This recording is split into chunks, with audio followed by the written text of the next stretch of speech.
Welcome to today's video. Today I'm going to show you how you can structure a perfect day as an entrepreneur, and I'm going to give you the plug and play checklist that you can just take and apply for maximum output, efficiency, focus, and performance. So let's dive right into the video. We're going to start with the wake up time. So let's start with the wake up time. The way you determine what's the best time for you to wake up in the morning is essentially by understanding what is your chronotype. So you can just go and take a quick test about the different types of chronotypes and which one of those four you are. And based on that, you will be able to identify what's the best time for you to wake up as well as go to sleep. So for the sake of this part right here, the wake up part, if you find out you're a bear, your ideal wake up time is around 7 a.m. If you find out you're a lion, then it's 5:30 a.m. Wolf is for 7 and 7:30 a.m. and dolphin is 6:30 a.m. Now, these may change as you change as a person because your chronotype can change from time to time, but understanding when to wake up optimally is going to be a big game changer, because throughout the day you're going to have more energy, focus, and willpower to do whatever you need to do. So understanding this can be a big lifesaver. So once you understand when to wake up, the next is your morning routine. So your morning routine should always start with proper hydration. So make sure that you drink filtered water. Right after you do that, you can stretch for a couple of seconds, couple of minutes. Then you can go for a quick 5 to 15 minute run. That's exactly what I do with my morning routine to wake your body up, as well as spike cortisol so you can signal to your system that it's time to get going and it's morning time. So then you can drink a glass of electrolytes or salt if you don't have any electrolytes powder, and then you can eat high protein breakfast, or you can drink a bulletproof coffee, right? So these are the two options to make sure that your blood sugar levels are stable so you don't have crazy highs as well as crazy lows, because that can cause you anxiety, that can cause you jitters, and also overwhelmed, and as well as lack of focus, which is not what you want in the morning, because you want to start your day right. So once you eat or once you drink your bulletproof coffee, then you can visualize your goal and review your vision for a couple of seconds or maybe 2 or 5 minutes. You don't have to overdo this. Your morning routine should be very simple and effective. And as you can see, it consists of spiking your cortisol, viewing sunlight, making sure you reset and sync your circadian rhythm, as well as priming your mindset and your overall headspace for the day ahead. And this can take you anywhere between 5 to 10, 15, even 20 minutes, okay? But maximum, this routine can take you 30 minutes and you're good to go, right? You don't have to overcomplicate it. So when it comes to the visualization process, you can visualize how you're going to show up today, how you're going to approach your work, how you're going to talk to people, how you're going to eat and train, and also how you're going to show up on different meetings, okay? So this is very individual, so you can craft your own questions, you can craft your own scenes, but essentially you can try this visualization technique and prime your brain. If it's very difficult for you to get in work and stay focused, then this can be a very helpful tool. Now, you don't have to do everything, okay? As you can see, some are optional, like you can play around with it. It's based on your preference, okay? These are the best practices that I found for myself as well as for my clients. You can just test them out and see what works for you. Okay, right after your morning routine is done, first thing we're going to do the deep work. The recommended time for deep work really depends. So if you're a beginner and if you've never been able to focus for a longer period of time, meaning 60 minutes, 90 minutes, even 120 minutes at a time, then what I recommend is for you to set a timer for 50 minutes with a 10-minute break that follows right after that. Okay, this is exactly how I started when I was training my focus and when I was trying to get into the deep work and flow state. I started with 50 minutes and now I can easily do 90 minutes without, being distracted and without even knowing that I worked for 90 minutes. Okay, but it's a skill, it's like a muscle. You need to train it and you need to do the progressive overload, right? So start with 50 minutes and follow it with 10-minute break. If you're a little bit experienced and you can focus for longer than 50 minutes, then you can increase the time to 60 or 90 minutes. Okay, so that's the sweet spot. During your deep focused work, you want to focus on the tasks that matter. So your highest priority tasks and your needle moving tasks for your business that will drive it forward. While you're doing so, make sure that your notifications are off, you don't have any distractions. Everyone in your house and your apartment knows that you are working, so there is no one that can disturb you offline or online. Okay, so that's really important to understand. To get into the flow state easier and also stay in the flow state, you can play music through Brain FM or Endel or any type of binaural beats type of music or deep house music, but make sure there are no lyrics involved, because that can distract you and take you out of the flow state. During the deep work, don't try to multitask and do different things at the same time. Just focus on this one thing for 50, 60 or 90 minutes, and then once you finish that one task, then you can move on to the next one. Once the deep work is done, which is pretty much the whole morning, then you break the day in the second part with a lunch and a lunch break. Okay, and during this lunch break, you want to incorporate some sort of a movement. You can, but you don't have to have your main workout session here, because if you want to leave it until later after the day, after you're done with your work, you can. But if you want to incorporate some sort of a movement and working out during the lunch break, which I highly recommend, you can go for a quick walk, for a quick run, or you can just go to the gym. But make sure that you move for at least 25 minutes, because that will help you reset and get ready for the next half of the day. Now you can also, this is not necessary, but it's optional, if you feel a little bit tired, if you feel a little bit exhausted after your deep work session, then you can take a cold shower, because that will not only increase your dopamine levels, but also you'll feel more refreshed, and it will help you continue with your work. So then you eat your lunch. When you eat your lunch, you want to follow some rules, and those rules are that you want your meal to be high in protein, high in healthy fats, and you also want to incorporate a little bit of carbs so you can balance your blood sugar levels.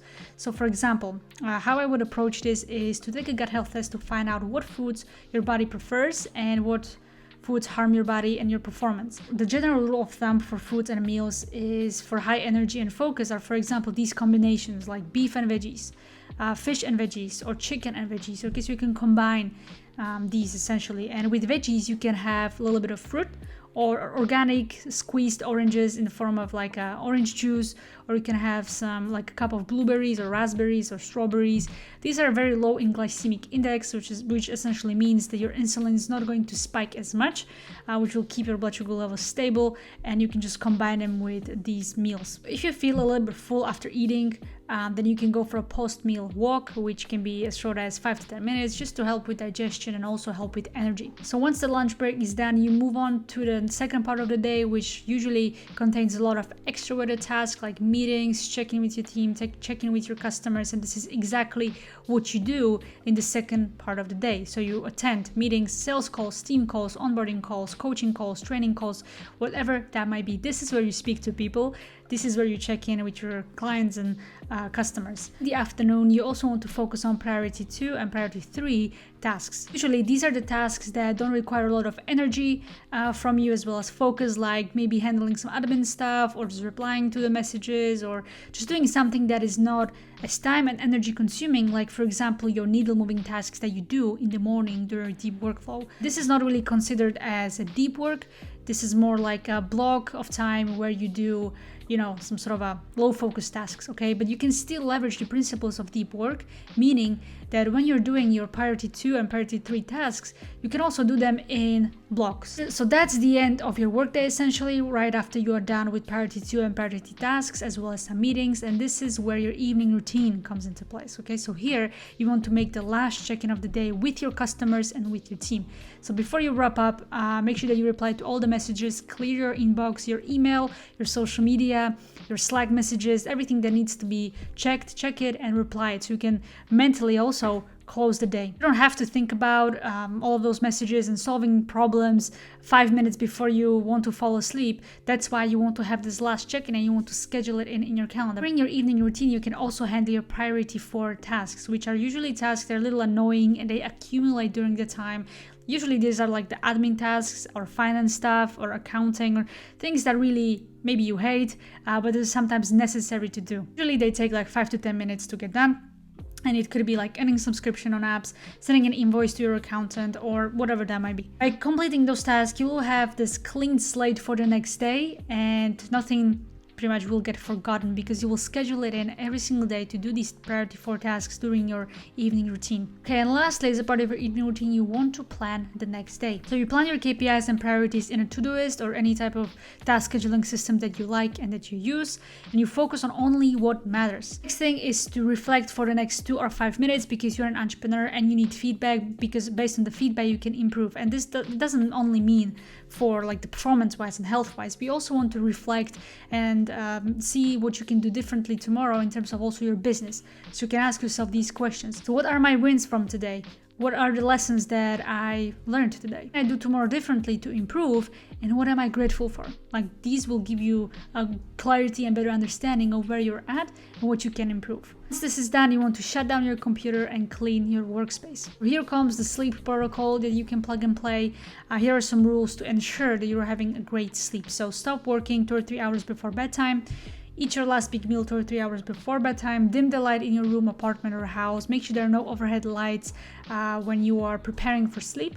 Lower the brightness on your screens, or you can just use app that will automatically lower the temperature of your screen so you don't have a lot of blue light in your eyes. 1 hour before bed, no blue light. Make sure that your bedroom is cool, dark, and safe. There's nothing distracting. You can perform some sort of a light reading, talking with your partner, or just use no technology while you're preparing for sleep.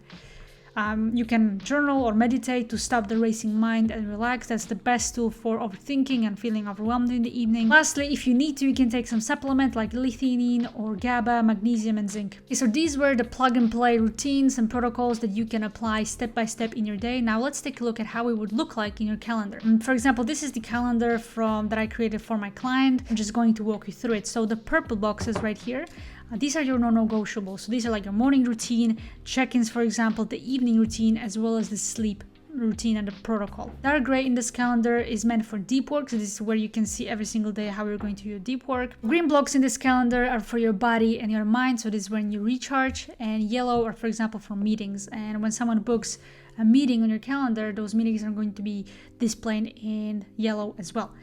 And now you can notice that there's many empty spaces in the calendar, and that's for a reason. Okay, so you want to have these afternoons flexible for meetings or for anything that can happen in a day. Okay, so you want to have some sort of a flexibility. If you don't have any meetings that day, you can finish what you started but didn't get done during your deep work. So this is a great opportunity for you to finish those tasks. If you've done your KPIs in the morning during your deep work and you don't have any meetings or anything that you need to do, you can call it a day and go for a walk, educate yourself, go to sauna, relax, recover. There's so many things. You don't have to work just for the sake of working. That's not what we're trying to do here, okay? And as I've said, like, this empty space in the calendar is for unexpected events that can happen or meetings that can come up, okay? It's where you're flexible because life happens and you need to be this entrepreneur that can adapt quickly without overthinking, without feeling bad about it. So that's really important if you also want to live life of freedom, because you choose your own hours and you can be flexible if you know what you're doing. So yeah, that's at the end of this video. If you want to access this Notion, the link is in the description. There's no option. You can just click it, make a duplicate out of it, and just follow step by step all of these protocols and routines, as well as have some sort of a template on how you can schedule everything that I've just mentioned in this video in your calendar. If you like this video, hit the thumbs up and subscribe, and I will see you in the next one.